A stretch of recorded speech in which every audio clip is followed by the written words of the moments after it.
Huwag natin silang ire-red tag. There are three processes by which the Philippine Revolution is to be advanced. These include the building of the Communist Party of the Philippines, the building of the new People's Army, and the building of the National Democratic Front.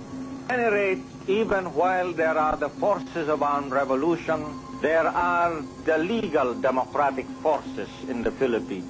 The biggest of these is Bagong Alyansang Makabayan, or Bayan in short.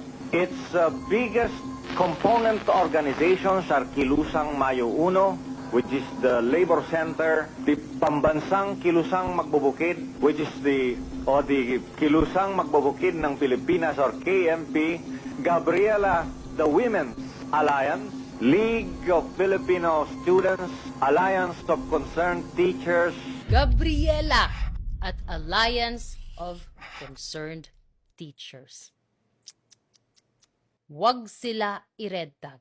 Pati ang bayan muna, na binuo ng mga aktivista mula sa bagong alyansang makabayan na sinabi ni Joma Sison, huwag i-red tag. Ang anak pawis na electoral wing ng Kilusang Mayo Uno at ng Kilusang Mambubukid ng Pilipinas na pinangalanan din ni Joma Sison, huwag i-red tag. Ang Kabataan Party List na binuo ng mga aktivista mula sa League of Filipino Students at Anak Bayan na galing din sa League of Filipino Students na pinangalanan ni Joma Sison, wag i-red tag. In place yung retagging, pilit lang ikinakaila ang koneksyon nila.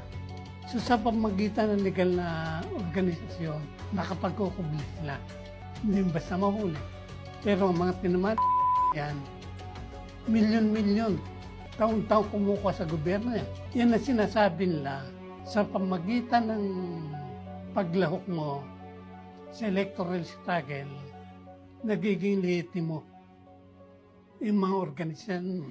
Ang NDF ay mahalagang ingredient to destabilize the government. Si Joma Sison mismo ang nag-link sa mga grupo sa ilalim ng National Democratic Front sa CPP-NPA. Hindi yan nagsimula sa NTF-ELCAC. Hindi yan nagsimula kay Duterte. At hindi lang limited sa mga grupo na yan ang infiltration ng CPP-NPA.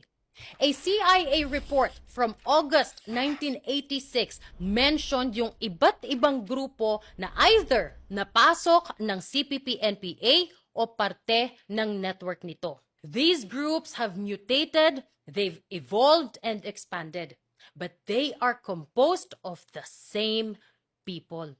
The report even said that internationally, ang NDF maintains an extensive support network that generates propaganda and serves as a conduit for funding mula sa mga Pilipinong expat and doon sa mga sympathetic political groups. By sponsoring travel for NDF cadres, the International Commission also aids the flow of radical ideology pabalik sa Pilipinas.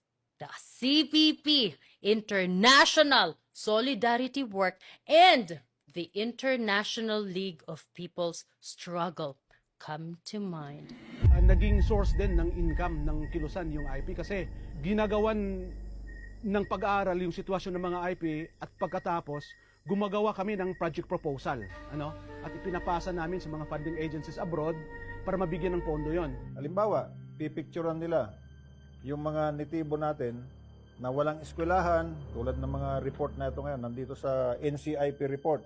Halimbawa, doon sa Mindanao, ibibigay nila yung litratong, kunyari, nag-aaral sa ilalim ng mangga, o walang clinic, o walang tubig na inumin, yun ang ipapakita nila sa Europe o sa Amerika. At ang kasunod nun ay pagkuha ng donasyon. So nakakakalap sila doon.